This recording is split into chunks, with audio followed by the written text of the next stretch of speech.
할렐루야. 오늘도 이곳에 오신 우리 모든 성도님들께 주님의 크신 은혜가 함께하기를 축복합니다. 그동안 우리 몇 주 동안 고린도 후서를 설교를 하면서 우리 현대 교회의 문제, 그것이 또 그 고대 오래된 여러 교회들의 문제이기도 하다는 사실을 우리가 알게 됐고, 또 교회가 얼마나 중요한지, 또 교회 가치는 어떤 것인지, 우리가 어떤 믿음으로 살아야 되는지를 깨닫게 되었습니다. 그래서 이제부터는 몇 주간 교회에 대한 시리즈 설교를 하려고 합니다. 우리 요한계시록에 있는 교회들에서 모두 사빌라 7교회를 하려고 합니다. 그래서 이번 주는 사도 요한을 통해서 7교회의 편지를 읽어 볼 텐데, 이 요한계시록은 신약성경에서 가장 적게 읽혀지지만 가장 많은 메시지를 담고 있는 책이기도 합니다. 또한 교회들이 걸어왔던, 그리고 또 앞으로 나가야 할 길들을 미리 보여주는 책이기도 합니다.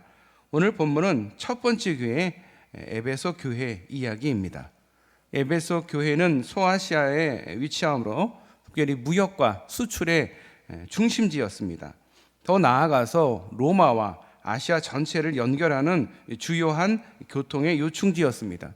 그래서 이 로마에 여행을 온 여행객들은 꼭 예배소에서 상륙해서 소아시아로 들어갔습니다. 예배소 당시 인구는 25만 명으로 추정이 되고요. 주전 133년 로마 제국에 의해서 부속이 되었습니다. 로마 제국은 이 예배소의 자치권을 허용할 정도로 정치적으로 중요한 곳이었습니다. 이곳에서는 2만 5천 명이 들어갈 수 있는 스타디움과 시장, 그리고 극장들이 갖추어져 있었고, 고대 7대 불가사리 가운데 하나였던 이 아데미 여신전이 이곳에 있었습니다. 이 에베소는 로마 제국의 동방 지역에서 수리아 안디옥과 아프리카의 알렉산드리아와 함께 3대 도시로 손꼽혔습니다. 이곳에는 아데미 여신이 있어서 특별히 우상 숭배가 굉장히 성행했고, 또한 거짓 교사들이 굉장히 많았던 지역입니다. 교회가 이 모든 것을 극복하는 데에 많은 어려움을 겪었을 것을 우리는 예측할 수가 있습니다. 에베소에 기독교 복음이 처음 전해진 것은 주후 52년 브리스길라와 아굴라 부부에 의해서 복음이 전해집니다. 이곳에 들어가면서부터 복음이 들어갔고, 또 알렉산드리아 출신의 대학자 아볼로도 이 에베소에서 설교를 했던, 복음을 전했던 기록이 있습니다. 에베소 교회는 아다시피 사도 바울이 제3차 전도여행 마지막 3년 동안에 목회했던 목회지이기도 합니다. 이후에 디모데에게 바울이 그 목회를 이어줬습니다. 또한 요한계시록을 썼던 사도 요한이 이 교회에서 30년 이상 목회를 하면서 아시아 첫 번째 교회가 되었습니다. 에베소 교회는 처음부터 바울이 두란노 서원이라는 것을 세워서 집중적으로 성경을 가르치면서 교리적으로 확실하게 세워나갔던 교회이기도 합니다. 본문을 보면 에베소 교회가 정말 훌륭한 교회였음을 확인해 볼 수가 있습니다. 2절부터 3절을 보면 에베소 교회는 우리 주님께 칭찬을 받습니다. 그 내용이 세 가지입니다. 첫 번째 내용은 에베소 교회의 행한 일, 또 수고한 일, 또 인내한 것을 하나님께서 아신다, 이렇게 말씀하고 계십니다. 이 에베소 교회가 주님을 증거하기 위해서 여러 가지 행했던 것을 하나님은 아신다는 것입니다. 두란노 서원을 세워서 말씀을 2년간 가르치고 배웠습니다. 주님께서 이 점을 칭찬하고 계신 것입니다. 두 번째는 악한 자들을 용납하지 않았다라는 것과 거짓된 것들이 드러난 것을 아신다라는 것입니다. 믿음을 위해서 마술을 행하던 자들의 책을 불태우도록 했고, 진리의 말씀을 따라 행한 것을 주님이 칭찬하고 계십니다. 에베소 교회는 마술과 영적 타락의 자리에서 단호하게 믿음을 지켰기 때문에 하나님께서 이 부분을 잘 아신다, 또 칭찬한다 말씀하고 있습니다. 마지막 세 번째 칭찬은 주님의 이름을 위해서 견디고 게으르지 않았다라는 것을 아신다는 것입니다. 예배소 교회는 수많은 박해를 겪어야 했습니다. 고난과 역경 가운데서 주님의 이름을 가지고 신앙을 지킨 것입니다. 아데미 신상을 판매하는 사업, 그 사업을 에 대해서 많은 특별히 에베소 교회 사역자인 가이오와 아리스 당고들이 반대를 했습니다. 이로 인해서 그들이 붙잡혀 갖고 핍박을 받게 됩니다. 자신들이 신상을 판매하는데 타격을 입었다라고 해서 이 두 사람을 옥에 가두고 그들을 핍박합니다. 여기서 중요한 것은 이런 점들을 주님께서 아셨다라는 것입니다. 2절, 3절을 보면 내가 알고 내가 아노라 이렇게 말씀합니다. 주님은 에베소 교회의 모든 행위를 알고 계신다라는 것입니다. 그들의 과거와 현재를 지켜보고 계셨다라는 것입니다. 그렇다면 오늘날 우리도 마찬가지입니다. 우리의 신앙생활 주님이 아십니다. 우리 교회 주님이 아십니다. 우리의 미래 주님이 알고 계십니다. 이 사실을 우리가 잊지 말아야 합니다. 내가 어떻게 신앙생활을 하고 있는지 주님은 아신다라는 거예요. 대충 하는지 정말 열심히 하고 있는 것인지 하는 척하는 것인지 교만에 빠져 있는지 하나님은 우리의 신앙생활 하나하나를 다 보고 알고 계신다라는 거예요. 우리가 주를 위해서 수고한 것들과 수고한 것들 주님이 알고 계신다라는 거예요. 내가 주님을 위해서, 내가 교회를 위해서 애쓰고 수고한 거 주님이 하나도 빠짐없이 다 아신다는 거예요. 사람들은 내가 고생하는 거, 내가 교회를 위해서 애쓴 걸 모를까 봐 전전긍긍합니다. 막 자기 입으로 막 떠벌리고 다닙니다. 그런데 하나님이 다 아신다는 거예요. 하나님만 아시면 되는 거 아니겠습니까? 사람이 알든 모르든 전혀 상관하지 않고 나는 그냥 주님을 위해서, 교회를 위해서 수고하는 거 주님이 아시기 때문에 내가 마음을 다해, 정성을 다해서 내가 애쓰겠다, 수고하겠다. 사람들은 잊을지라도 주님은 잊지 않으십니다. 거저가 없습니다. 교회 일을 열심히 한 거 거저가 없습니다. 내가 못 받으면 내 자녀가 받을 것이고 내 자녀가 못 받으면 그 다음 때가 받을 수가 있습니다. 절대 하나님은 잊지 않으십니다. 우리는 죽을지라도 하나님은 죽지 않으십니다. 이 세상이 끝난다 할지라도 주님은 끝나지 않으십니다. 끝까지 기억하십니다. 주님은 우리의 머리털 하나도 다 세시는 그 섬세함으로 우리의 충성과 헌신을 다 알고 계십니다. 어떤 마음을 먹고 하는지, 어떤 마음으로 기도하고 있는지, 어떤 마음으로 내가 주를 위해서 봉사하고 있는지 하나님이 다 아신다라는 거예요. 그걸 모르면 하나님이 아니시죠. 그리고 주님께서 에베소 교인들에게 요한의 그 편지를 통해서 직접 칭찬하셨다라는 사실을 잊지 말아야 합니다. 이 편지를 받아들고 에베소 교인들이 얼마나 큰 격려가 되었을까? 얼마나 큰 힘이 되었을까? 요한계시록은 실제적으로 그 7교회, 아니 많은 교회들에게 고통과 그 핍박 가운데서도 하나님을 생각하면서 견뎌내라 라는 내용이지, 뭐 천국이나 아니면 무슨 큰 계시나 이단들이 말하는 것처럼 그렇게 사용되는 말씀이 아닙니다. 격려의 말씀입니다. 힘내라. 너희 이후에는 하늘의 상이 기다리고 있다. 너희 이후에는 천국이 기다리고 있다라는 것을 알려주심으로써 격려하는 것입니다. 힘을 내라는 것입니다. 네가 지금은 이렇게 어렵고 고난을 당하고 핍박받고 있지만, 환난 가운데 있지만 내가 다 안다. 사랑하는 성도 여러분, 저와 여러분이 주님께 이런 칭찬을 받을 수 있다면 얼마나 좋겠습니까? 우리가 사람의 칭찬을 바라기보다는 주님의 칭찬을 소망해야 하겠습니다. 장차 저 하나님 나라에서 우리가 받아야 될 칭찬을 소망할 수 있기를 바랍니다. 그리고 지금도 성령의 감동으로 시시때때로 주시는 하나님의 칭찬을 들으실 수 있기를 바랍니다. 그러나 주님이 기억하시는 교회, 에베소 교회는 약점이 있었습니다. 책망받는 부분들이 있습니다. 그것은 그들이 첫사랑을 잃어버렸다라는 것입니다. 그것으로 주님은 책망하셨다라는 것입니다. 신앙의 모든 것이 다 중요하지만 주님과 나와의 관계가 무너지면 그것은 신앙의 기본이 무너지는 것입니다. 첫사랑. 우리 교회 생활이 시들해지는 이유가 무엇이겠습니까? 여러분의 주님과의 첫사랑, 그것이 식었기 때문에 교회 생활이 시들해지는 것입니다. 봉사하는 것도, 전도하는 것도 열심히 식어버리면 여러분이 주님에 대한 첫사랑이 식어버렸기 때문이다 라는 사실을 기억할 수 있기를 바랍니다. 좀 더 구체적인 그 이유는 자기 자신에게 굴복했기 때문입니다. 내가 주님을 위해 할 수 있는 것은 이 정도로 하면 돼 라고 나를 내 스스로 제한하고 있는 것입니다. 내가 이 정도 믿음 생활했으면 됐지, 내가 이 정도 신앙 생활했으면 됐지 라고 내 자신과 타협하는 것입니다. 그러니까 다른 사람에게 굴복하는 게 아니라 자기 자신에게 굴복하는 겁니다. 이것이 나의 한계라고 단정을 지어버립니다. 난 이 정도면 됐어. 믿음 이 정도만 지키면 됐지.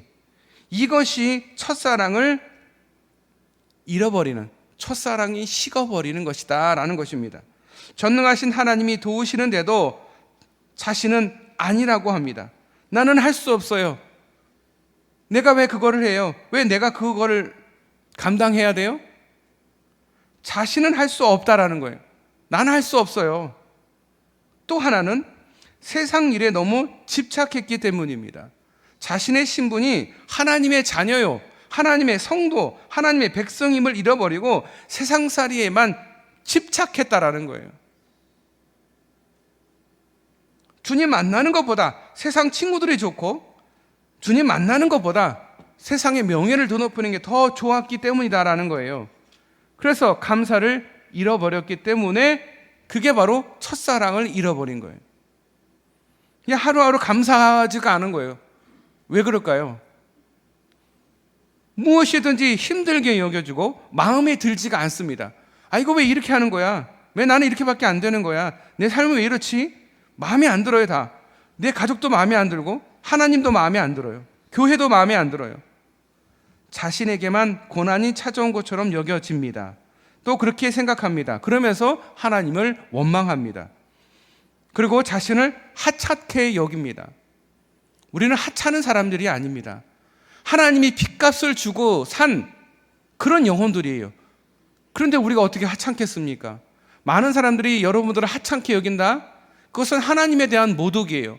하나님이 자기 자식을 피 흘려서 죽이기까지 해서 그 값으로 치루어서 구원한 영혼인데 왜 그거를 누가 감히 그걸 하찮게 여기겠습니까?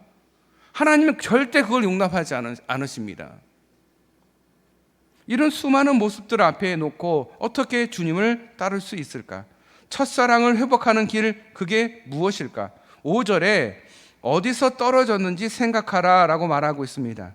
주님과 함께 있을 때는 문제가 없습니다. 그래 주님께로부터 떨어져 나갔다라는 거예요. 그래서 내가 이렇게 어려운 거예요. 첫사랑을 잃어버린 거예요. 주님과 멀어졌을 때, 다시금 주님을 만났을 때를 기억하라. 그 시간에 그 감격을 회복하라. 그게 네 살 길이고 우리 모두가 살 길이다. 사람마다 다르겠지만 어떤 이들은 삶의 한계의 상황에 다다르면 그때 주님을 만난 기억을 합니다. 그제서 열심히 세상에서 돈 벌고 열심히 일하다가 어느 순간 쫄딱 망해서 몇 년 동안 눈물을 흘리면서 신학교에 온 저희 선배님을 보면서 그 선배님이 그런 얘기를 하더라고요. 하나님이 신학교 가라고 할 때 그때 갈 걸. 열심히 내가 사업하다가 이렇게 쫄딱 망해가지고 빚지고 이렇게 3년 동안 눈물만 흘리다가 결국 돌아 신학교에 다시 왔다고. 생각해보니까 10년을 그냥 허송세월 보낸 것 같다고 한탄을 하는 선배의 이야기를 들으면서 사람은 절벽에 가야 그제서 하나님을 기억하는 것이 아닌가. 그게 얼마나 어리석은 일입니까? 근데 그 순간이라도 기억하면 다행이죠. 근데 많은 이들이 그 기억을 못합니다. 그냥 그 위기와 그 환난 속에 빠져서 허우적대다가 세상 살면서 하나님과의 등지면서 결국 천국까지 못하는 이들이 굉장히 많습니다. 그것이 우리에게 아픔이기도 합니다.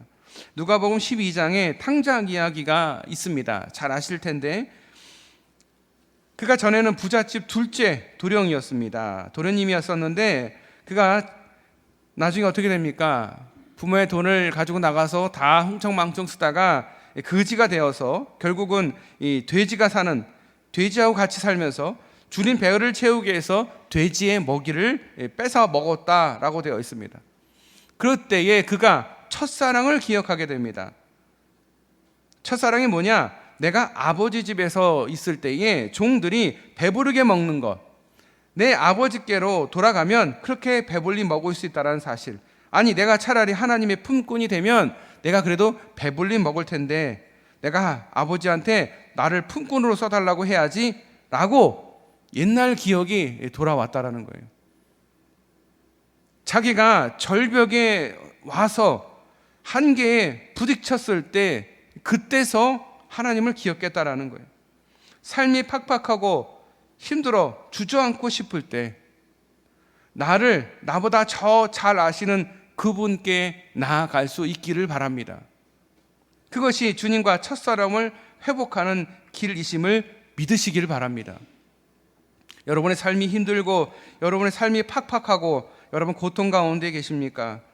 사는 게 사는 것 같지 않고 너무도 힘들어서 하나님께 원망하며 살아가는 분이 혹시라도 계십니까? 아니, 주변에 그런 분들 계십니까? 그렇다면 그들은 주님과의 첫사랑이 회복이 되어야 합니다. 그리고 첫사랑 회복을 위해서 우리에게 필요한 것은 회개입니다. 자, 회개는 고통스러운 과정입니다. 절대 회개가 쉽지는 않습니다. 그래서 회개하라 그렇게 얘기하면 듣기 싫어합니다. 죄가 있다라고 말하면 듣기 싫어합니다. 고통스럽거든요.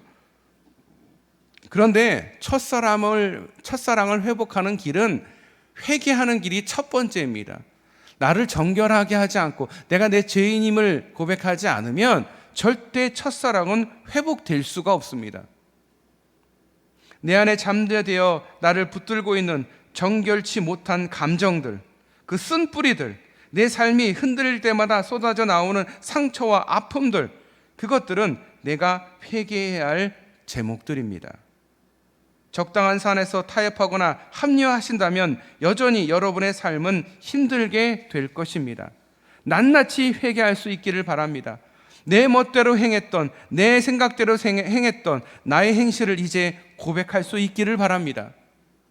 주님의 십자가 앞에 내어놓게 될 때 우리의 삶은 회복될 수 있습니다. 우리는 변화를 경험해야 할 사람들입니다. 주님의 사랑을 다시금 회복해야 할 사람들입니다. 주님의 말씀을 듣고 행하는 자들에게 하나님의 축복이 임하는 줄 우리는 믿습니다. 7절에 하나님의 낙원 안에 있는 생명나무를 주어 먹게 하리라 라고 말씀합니다. 첫사랑을 회복하는 교회에게 주시는 축복의 말씀입니다. 우리는 그 교회에 대한 소망이 있습니다. 우리 교회 역시 세상을 주의 사랑으로 변화시켜야 할 사명이 있습니다. 그러기 위해서 우리 각자가 주님에 대한 그 사랑의 감격이 있어야 합니다. 서로가 사랑의 감격을 맛보도록 중보 기도해 주어야 할 것입니다.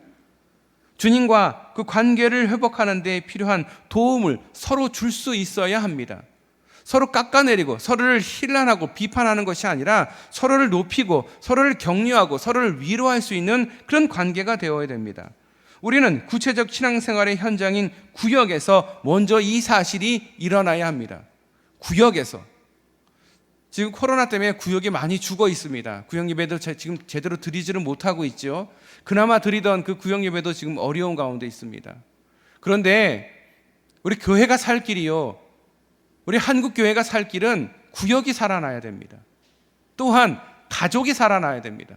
가족 안에서 믿음이 뿔뿔이 흩어지는 것이 아니라 한 믿음이 되어야 합니다. 자신의 신앙의 방향이 끝나는 자리로, 삶의 목적을 찾는 자리로서 그 구역은 분명 또 하나의 교회입니다. 가족도 교회입니다. 우리 가정 예배를 드리는 이유는 우리 가족이 교회이기 때문에 그렇습니다. 내가 지금 있는 이 예배당에서만 예배를 잘 드리면 되는 게 아니라 내가 속해 있는 구역, 내가 있는 이 가족, 이 가정 안에서도 예배를 드림으로 하나님을 높여드려야 됩니다. 그것이 우리의 첫사랑이 회복이 되고 우리의 믿음이 회복이 되고 우리가 환난에서 구원받을 수 있는 유일한 길입니다. 이 회복이 우리에게 필요합니다. 예배소 교회는 영생을 향해 가는 길목에서 우리가 분명히 기억해야 할 그 교훈을 우리에게 주고 있습니다. 첫사랑의 회복입니다. 이제 여러분의 결단이 남았습니다. 어느 누구도 그것을 강제할 수 없습니다. 여러분이 결단하셔야 됩니다. 주님이 기뻐하시는 교회로 전환하기 위해서 나의 삶 전부를 되돌아보며 회개하는 일에 열심을 내고 내가 있는 그 자리에서 열심을 낼 수 있기를 주님은 원하십니다. 여러분이 결단할 수 있기를 바랍니다. 교회를 위해서, 나의 삶을 위해서 결단할 수 있기를 바랍니다. 기도하겠습니다. 하나님 아버지, 감사합니다. 우리 코로나로 인해서 우리 구역이 모이지 못했고 예배드리지 못했고 또 우리 가정이 또 모이지 못했고 주님 앞에 예배드리지 못했던 그 모든 것을 주님 앞에 회개하오며 용서를 구합니다. 주님, 우리 회개를 받아주시고 우리가 더 열심을 가지고 신앙이 회복될 수 있도록 아버지여 은혜를 허락하여 주시옵소서. 또한 지혜를 허락하여 주시옵소서. 이제 구역이 다시 모여서 예배드릴 수 있게 하여 주시옵소서. 이제 8인 이상 집합 금지가 이제 해제가 되어서 8인 이상 8인까지 모일 수 있게 되었습니다. 우리 구역 식구들 모여서 함께 기도할 수 있게 하여 주시고 또 코로나인데 또 서로 마스크 착용하고 또 서로 마스크 벗지 않고 하나님 말씀 읽고 또 하나님께 기도하며 하나님 앞에 나아갈 수 있는 우리 구역들 되게 하여 주시고 우리 가정들 또한 하나의 교회로서 모여서 기도하며 하나님 앞에 엎드리는 가정들이 되게 하여 주시옵소서.